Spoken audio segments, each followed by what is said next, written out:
This is Kyle Kaplanis with All About the Hype. Unfortunately, today we don't have Jayde with us, but we do have our special guest, Jessica Koch, who she's with Jessica Koch Consulting. So we're really excited to have you on the show today. Thank you so much for being here. Absolutely, my pleasure. Hopefully, Jayde will pop her happy little self in the door any minute now. Who knows? I know, who knows? That'd be awesome. If not, she's definitely going to share this though, because she's part of our team. But I know with this Corona thing going on, it's just a madhouse. So I know. I don't even like to say the word. I know. So you're in Canada, and I'm right outside of Washington D.C. And I can't even believe all the things that are happening. So I just send a lot of prayers and love out to everyone who's facing any challenges with it, and just wish everyone safety and health. And I'm sure that I'm just one of those, we're going to ride the wave, and before we know it, we'll blink our eyes and this will all be behind us. And Exactly. So. That's why I'm glad we're here today, just to, just help people have something positive to think about other than this, so Right. they can watch this right now. So, we'll bring some hope to somebody's day. That's right. That's right. Yeah. So all I want to know is, more about you. Tell us some success stories or things that you're up to recently. Let's just have a chat. All the stuff about me. Let's see. Well, we cheated because you guys out there didn't get to see this part, but we had a little bit of pre-chat. So we did. As you know, I am the mother of 7. I have 5 girls and 2 boys. I have Jessica Koch Consulting. I have been in sales and marketing nationally for more than 25 years. That's all I'm willing to say, because older than that sounds too long. Or longer than that sounds too old. Swipe that and reverse it. But I've had the just amazing gift of being able to speak across the country to our country's superintendents, CFOs of our country's universities, executive directors of county governments, the lead purchasing officers for our country's government, all just a really kind of profound doers and amazing accomplished people, and CEOs and authors, and really help those entities. Matter of fact, one of the reasons, everyone says, oh, you're in sales, what are you doing in the government world? Well, because they don't do sales, right? They're supposed to be a not-for-profit. Mm-hmm. But believe it or not, I was asked to sit in on a think tank to help get these counties to think more like a business, to think about profit revenue streams that would relieve some of the pressure for citizens' taxes, so that they could be more self-sustaining, not to gain a profit, but to be self-sustaining, right? And offer that. So that's some of the things in my lifetime I've been up to. Yeah, that's amazing. Yeah. What other thing, so you're with your consulting business, what kind of people do you deal with or help? So I work with different companies of all kinds. Some of them, I have one client I'm helping. They have just brought new technology to the scene. They have a TED Talk. It's really exciting stuff. It's printing solar, and we're doing a capital raise campaign. And actually, we're using 100% LinkedIn. And we're doing a 1.2 million capital raise campaign, and it's going absolutely fantastic. We're getting so many meetings and responses from amazing potential investors. And so there's so many ways people don't realize LinkedIn can be used. And it's one of the things I train on in my company. I also, on the flip side, so our tagline is growing profits from seed to orchard. And the 2 ways you help grow profits and raise revenue are to make more sales, right? Mm-hmm. As well as reduce your spending, your operating costs. So one of the other things we do for businesses, which is actually going to be a huge push for me right now with the restaurants and some of the other people who are being affected, because today they announced all of them have to be closed in our state. So to look at the invoices and the bills that they pay monthly, looking for billing errors and tariffs and just wrong billing from the last 3 years back. It's a no result, no fee kind of share split. So even after they share with us, they have more resources and more money right at the get-go than they did before we looked at the bills. So it's a nice way to have. The reason I started doing that, well, one is some of my history, but secondly, it gives them more money to invest in, maybe their ad spend, or, to grow their different, there's a lot of revenue needed to grow your sales in some cases, right?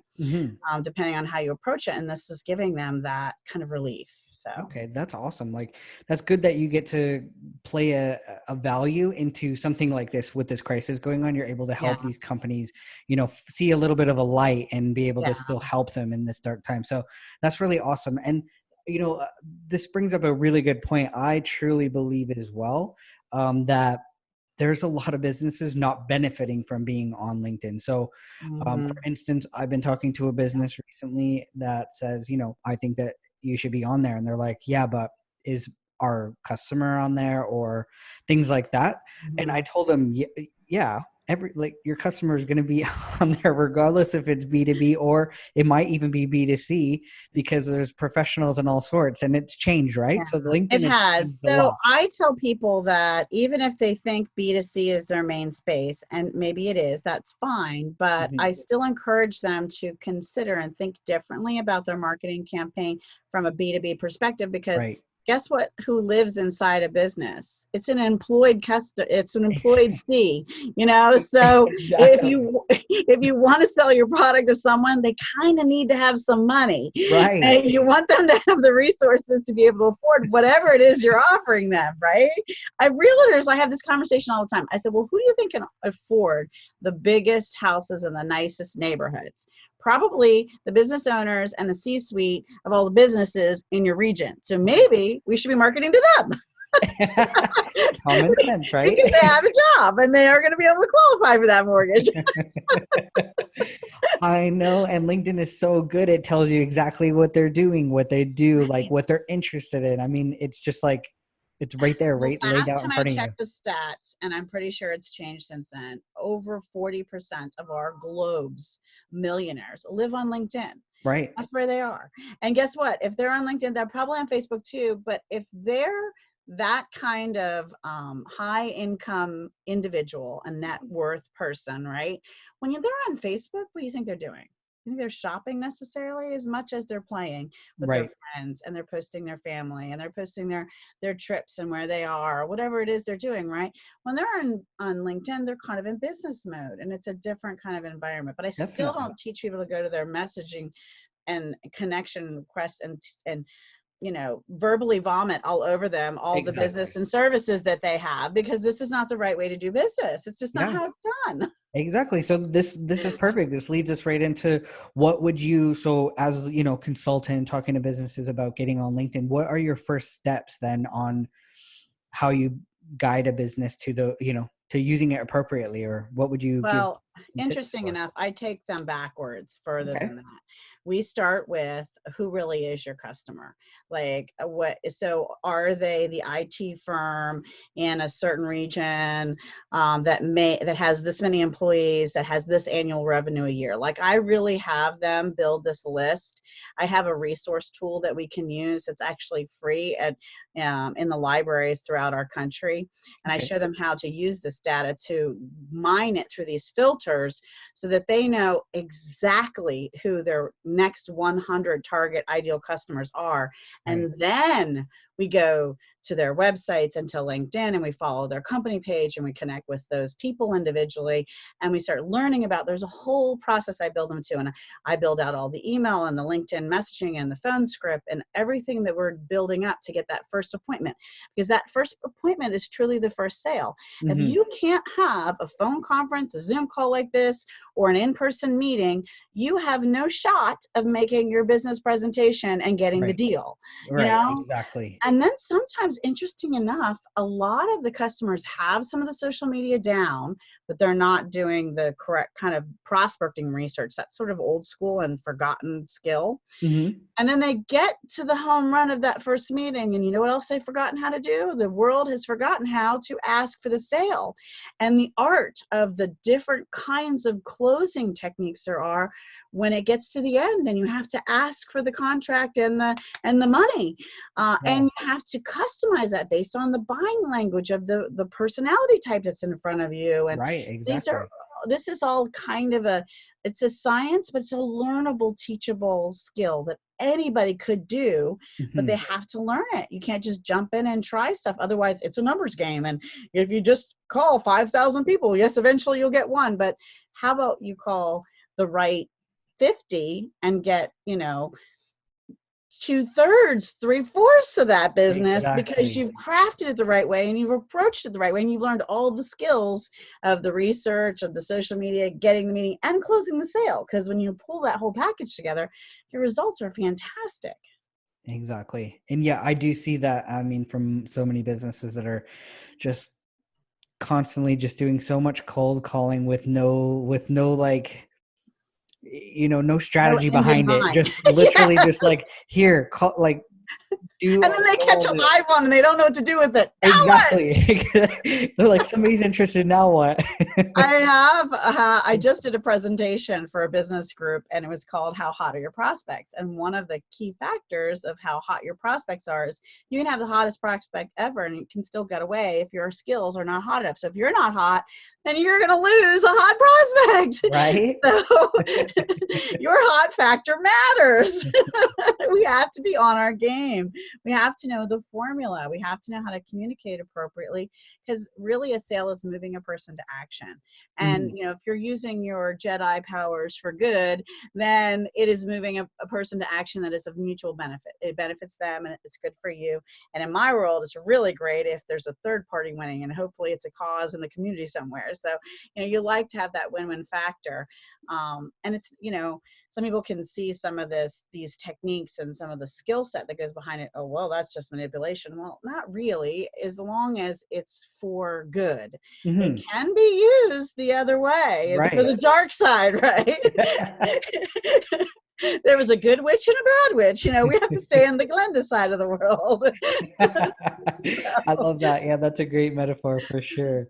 So with your consulting, you obviously help facilitate and give these kind of tools Oh for yeah, business I've owners. just worked with a company that really gave great support to the biopharmaceutical world, and we went through and we built their list together.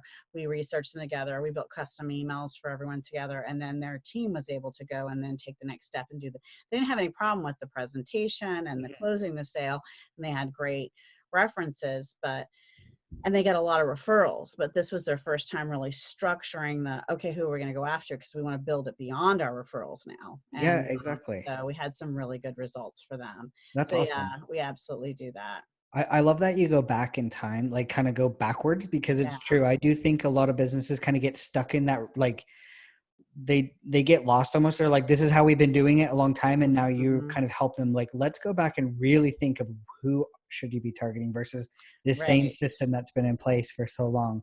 Yeah, that's Yeah, because awesome. it's not about who can use your service. It's if you think about who you loved doing business with, Hmm. And the other thing I try to tell my clients to focus on are, what is the highest revenue with the least amount of effort from your company's product or service you have, and that's what you should be pushing in the forefront. Because if you can make the maximum amount of revenue with the least amount of your company's team effort, Right. that is the product or service we should be leaning towards, and instead of hunting out for all these other people that have all these misconstrued crazy challenges that's going to take your company 10 times longer to do and make half that amount of money in revenue. That makes no sense to me. Do you Yeah. know how many products and services companies have like that? They have this really great shining star, and then they have all these other oddballs that are just becoming a time waste for them and a big pain in the butt and really a money suck, because they're Right. not able to focus on the one product they have over here that really serves their client well. It's not hard for them to do, and it makes them the most money. It's sometimes they just got to step back from you, because it's like seeing the forest for the trees. Yeah. Yeah. Yeah. They Exactly. can't see it. Yeah. And so that's the power of a consultant. That's our magic power. We Yeah, can exactly. see. Because you get to see it from an outside perspective, and you're like, Yes, we guys, look can. at this shiny, You're like, like oh literally yeah, I didn't product think of right that. here. And they're like, oh, that thing, really? And you're like, Really? yeah, that's Yeah, your that's star. it. And they're like, That's oh, your. That's it. It's so Exactly. true. That's so funny. Exactly. And that's why I think consultants are so important. Like, and Yeah. like with Jade or whatnot, when she's kind of talking to businesses, we talk about Gen Z a little bit. And so there's Mhm. some businesses out there that deal with, Gen Z consumers. And that's why I think it is important to hire consultants in your business. And maybe it is to hire a Gen Z person to get a different perspective. But Absolutely. sometimes, yeah, that happens. And I know that you with LinkedIn, Yeah. you in our conversation prior to the pushing the recording button, you That's mentioned right. that The you're secret now conversation. helping like the Gen Z population Yeah. basically uh, get onto LinkedIn and teach them that this is a great tool for them to find their next job or their Yes. next career path, which is awesome. Yeah, it's really exciting because I've gotten a chance to work with some of the local school systems, and I'm building out a design for a program that the local businesses in a community can sponsor the training of the upper high school, so junior, senior, because LinkedIn has a 16-year-old and up kind of rule as of now in their terms and conditions, Okay. or last time I checked, for them to be able to have an account, and even college. So even working with some of the local colleges, because I've done some work for the government's county's workforce development. So helping some of these people who are underemployed, they're um, they're biomedical certified, or they're cybersecurity certified. They have these high level certifications and they're still working in the local stores or whatever. So they're just not, able to find the employment that matches their talent and their Right. education and their passion. So I've done some work with those organizations, but then I was thinking, if you started, this is what got me excited about it. So if I was a high school student and this all existed then, and I started by connecting with the principal of my school, the superintendent of my county, of the public school system, if I connected with the teachers and my parents and the people my parents felt were safe, and if I connected with the amazing authors that wrote about things I cared about. So maybe I was a kid who was into gaming. There's some of Right. the greatest gamers in the globe out there, and some of them are on LinkedIn. If I had started doing stuff with graphics, and then just to think, as I traveled through my journey with my passion through college to get my education with all those connections. Right. I mean, so some of my heroes in the world of sales and marketing, don't laugh at me, I'm a sales and marketing nerd. But Jim Stengel, it was global marketing executive for Procter and Gamble, and he Okay. wrote this amazing book called Grow. And I have to tell you, I listened to it like 5 times on audio, because the author read it, and you kind of start to feel like you know them, right? And I reached Exactly. out to him on LinkedIn. I said, hey, I'm one of your biggest fans. I love your book, Grow. Let's connect. And do you know, I ended up leading towards a phone conference I had. So that's what I tell everybody about LinkedIn. You can connect with anyone you want to, but then take it off the platform, because that's the whole point. Get the Right. heck out of there. You have to have your 3-piece suit on in your Yeah. profile, and you have to be on your game, but the whole point is get the heck out of there and get in your blue jeans and have a real live human being conversation with someone about the potential of synergy or helping each other.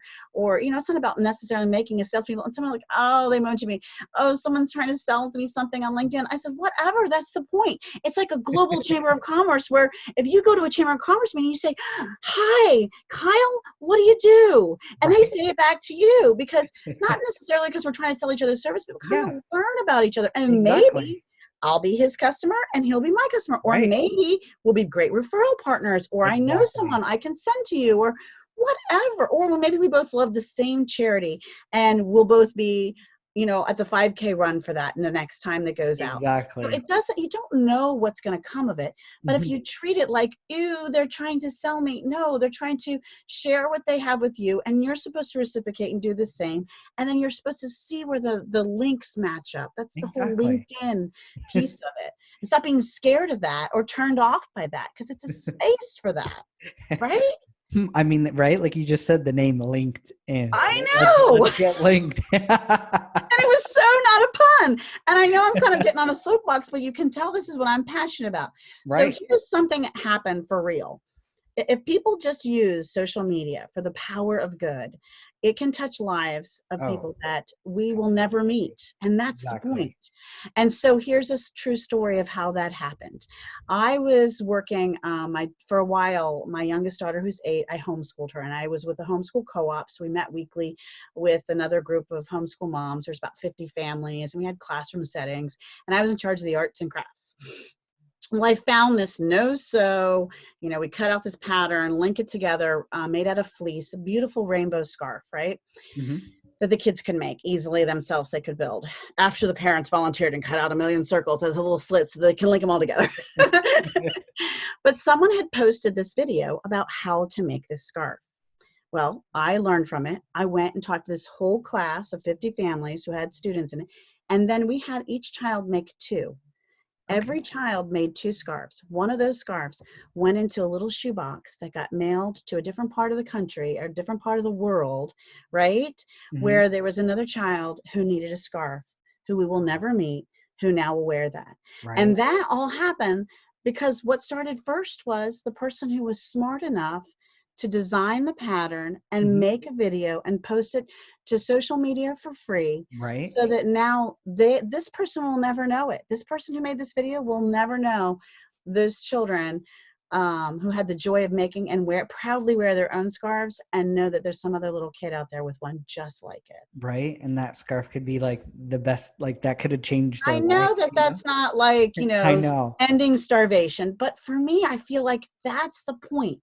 Mm-hmm. If we can solve small problems locally and put that problem and solution into a video and get it into the right social media platforms, as Exactly. many as possible, then we might solve an entire community problem I know. somewhere Yeah. across the globe. Exactly. And that's something like I run into a lot is some people ask me like, I deal with mostly TikTok or whatnot. Yeah. And so people come to me and they're like, I have no idea what I'm doing. Like, and maybe, maybe this conversation will help you strike up how to start some videos on there because you have an account, but you haven't posted yet, right? I have a video Okay. Oh, account. I you don't have a video. see? So That's I okay. found Jayde. I found Yeah. Jayde, your daughter, your Yeah. amazing daughter, who is missing from this whole I video. know. I You're know. gonna have her like add some comments after she Oh, I watches will. I it, will. so that we can infuse it into the thing. And Okay. that would be awesome. But anyway, I found Jayde on LinkedIn, and I saw this thing on TikTok, and I was a speaker, believe it or not, at this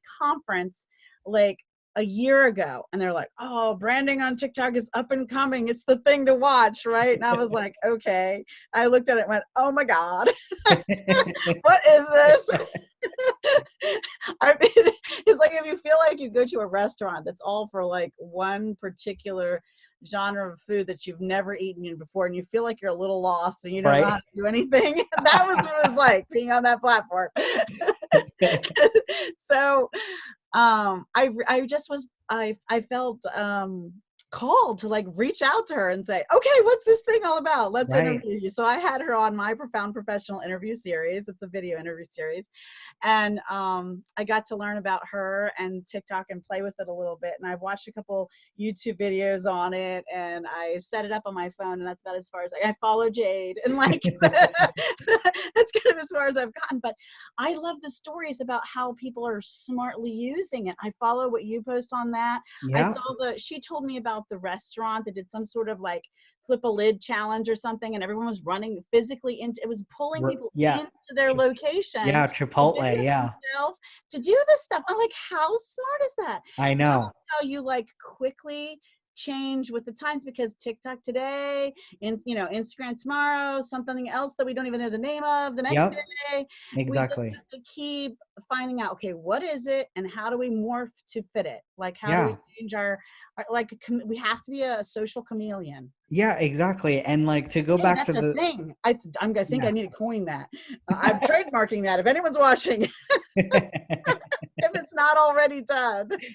Social chameleon, that's good, isn't Yeah, it? that is good. Exactly. No, that is exactly what we have to do. But yeah, to go back to the whole point of how you said something small can change, like just because of, so some people ask me, like, they're like, well, what kind of content do I make? And I'm like, I don't know. Just start posting anything that you're passionate about, because even if it's like a 15-second video and all you said was one little statement, maybe that statement could change somebody's life, and now they're like, thinking about something, and it Oh, I doesn't need have more to, help than that, Kyle. Come yeah, on, no, I know, you're the I know, TikTok branding person. So I need to know. but There's a way to learn which sound or which music is trending, and you want to jump on that.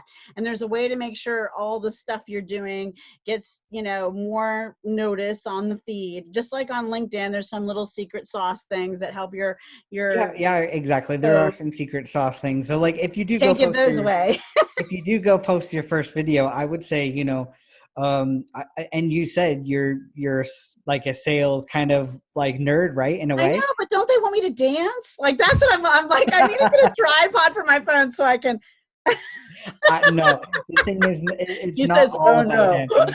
You don't have to dance. That's what a lot of people feel like. They're like, oh no, I'm not a dancer. I can't I get on this app. know. It's not And about lip that at sync. all. There's some amazing people on there that don't do dancing, and they just share their passion of stuff that they know, and people find it interesting. And that's what I love about Gen Z is they're really open. They might seem like, and I mean, you have some Gen Z kids, Mhm. so they might seem like not I with still don't it, know who all of them are. I'm but still learning. I know, but they're Our pretty kids are a like they're mystery. pretty interested, like like they are very interested, and they In listen. everything, though. They really are a smorgasbord buffet kind of a They generation. They're are like, tell me a little bit of everything, but don't tell me too long. Tell me quickly because I'm moving on to the exactly, next thing. yeah, but they want to learn it all. Like they're just like, oh, that's interesting. Let me like take Next. that little bit. Yeah, exactly. So I think some people get a little bit worried because they're like, how am I supposed to target to the Gen Z? But it's like, just talk to them. Like that's our future, and it would be really cool. And so like Jayde obviously is 18, but she's a consumer herself and makes decisions and wants to like work with brands and things like that. So but I love that. I think you should teach about some sales tips and tricks, because I mean, Gen Z is as old as 24. There's some 24-year-olds out there that are trying to get into sales, and they might not have those. They might, Well, and I think I might bring it back, like we talked about taking it back in time, take it back to the concept for them to understand and think about for a minute. Everyone's in sales. yeah, Everyone is selling something all day long. And yeah, every time exactly. you interact with another human being, you're selling them something. You're selling them your idea, you're Hmm. selling them your outfit for the day, you're selling them your dinner decision for the day, you're Right. selling them your shopping choices for the day. We're all kinds of, on some level of just even our friends and family, just from an acceptance level. Not that people won't accept you and have to sell yourself in that manner, but it's happening on a subconscious without realizing it. If you do something totally out of the whack and you walk in your family, they're still going to love you, but they're going to be like, what's going on with you? What is, because everything that we're doing on some level or not, there's some level of negotiation Hmm. and sales. If you watch my husband's a Trekkie. He loves outer space and all that. He has a degree from the University of Maryland in astronomy, but he Okay. just loves the stars and everything Oh, science. that's And we cool. watch some of these episodes, and it's interesting to see the interaction of when we catch sort of a fear of loss or a sales skill or the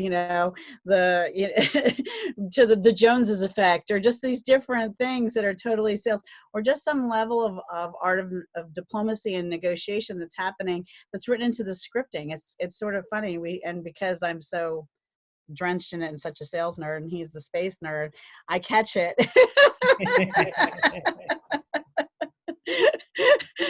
So, we're talking about the Borg and the collective. Well, the collective is like, all of our associations and the chambers and the thing. We're going to assimilate to the same ideas and industry. And same with all of our Gen Z and the millennials and all these people. We have this kind of connected collective on some level. So Yeah, there's a lot of exactly. comparisons. I'm probably getting off the mark here, but It's we got to make amazing. the listeners laugh too. So it'll be at least an Oh, entertaining segment. exactly. I think that's, yeah, I think that's important to podcast anyways, to throw some entertainment in there. Yeah. For Got to throw sure. some in there. Yeah. Yeah. So what do you have any like upcoming things that you're working on that you're really excited for the rest of 2020? Well, I just got featured in a book that is some of the top executives, the profiles of success in the Washington, D.C. metro area. They do a book every year for the last 15 years. So I'm in the 15th series, and they do by nomination and by invitation, and they evaluation and interview you, and they decide on the individuals that'll be in this book. And I was nominated and chosen and went through this amazing experience of having a professional writer write a whole chapter on my little story, and that's just released, and that's pretty exciting. I'm speaking in all these things, but I have no idea if they're actually going to happen. So I would totally say I'm going to be posting a bunch more interviews and a whole bunch more just free training videos on my YouTube channel. So follow my YouTube channel. That's the interesting thing that happened. So I've been growing. I'm old school. Apparently, I'm not a Gen Z. I know you guessed that. But I have, 30,000 plus contacts in my database, because in the old days, that's how you gathered contacts. Right. And then I have almost 5,000 on LinkedIn. And then I started a YouTube channel. And at the beginning of the year, it had like 46 people that were subscribing. So it was humble, but I was making good content and going along. And then February 24th, I reached over 500. Okay. And I thought, well, I was thinking by the end of the year, I'd like to have more than 1,000. Well, in 3 weeks, I already have over 1,000. So wow. I'm now over 1,000 subscribers. Congratulations. It's growing like crazy. See? So come join the fun and subscribe.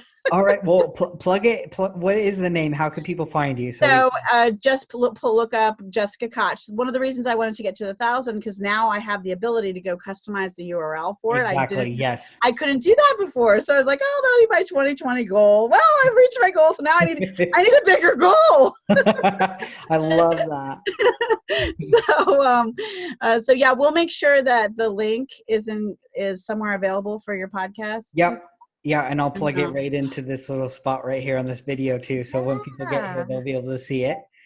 And yeah, I think on your, which is cool too, through our YouTube, I'm pretty sure I'm able to at the end link your YouTube channel as well. Oh, cool. So I'll make sure I do all that for you as well, for sure. Awesome. That's awesome. And we'll have to totally have a sidebar conversation, because I want to do all kinds of great things with you and your family. I feel like we're somehow there's some connection between our families based on our stories. So I love everything that you're doing with your kids and your branding company. Really fantastic. So awesome. Well, and we're not so bad either. No, definitely not. Yeah, before we go, could you give us like maybe 3 tips of something that like that you feel like somebody at the end of this needs to know right now? Yeah. So if you are on LinkedIn and you're trying to grow your feed, it's really tempting, and I'm guilty of this, and it's one of the things, because of the extra downtime I'm going to do for myself and taking my own advice, is go back through your organic MP4 files. So if you say you upload a bunch of stuff to YouTube like I do, don't take that YouTube link and post it on LinkedIn, even though it will post and look all pretty with the thumbnail. Go back to your video file, wherever you're originally storing it, from the MP4 format, and post that video that way, because the platform is so much likes that so much better. And form your own tribes. So I have and you're welcome to join ours. It's free. I have a LinkedIn group as well as a Facebook group, and you want to grow it to as many as you can. Don't shut the door. And they're sharing groups. So what happens is, for 15 minutes every single day, when my sharing club shares something, I go in and comment as fast as I can for as many as I can for about 15 minutes. Okay. I don't hit everybody's. Right. But what happens is, the more comments and the more activity you can get, and if you're part of a little group that's going to give you that love and support, you're going to get so much more exposure. That's awesome. For your information. So see, look, that's a great tip that I didn't even know, or I know that Jay doesn't know, because we do it together and we kind of bounce ideas. So yeah, make a little group. And it's, you know what I found? We made pages, but nobody's using them.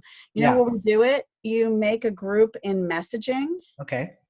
And we all use that. And so everybody, and same with LinkedIn, we made a group in the messaging, and everybody uses that. That's awesome. I mean, we have pages for the dumb groups, but nobody's using it because it's just so much easier. Yeah. And you have it all the time. So, I mean, don't make it hard, don't make it complicated, get a group of people.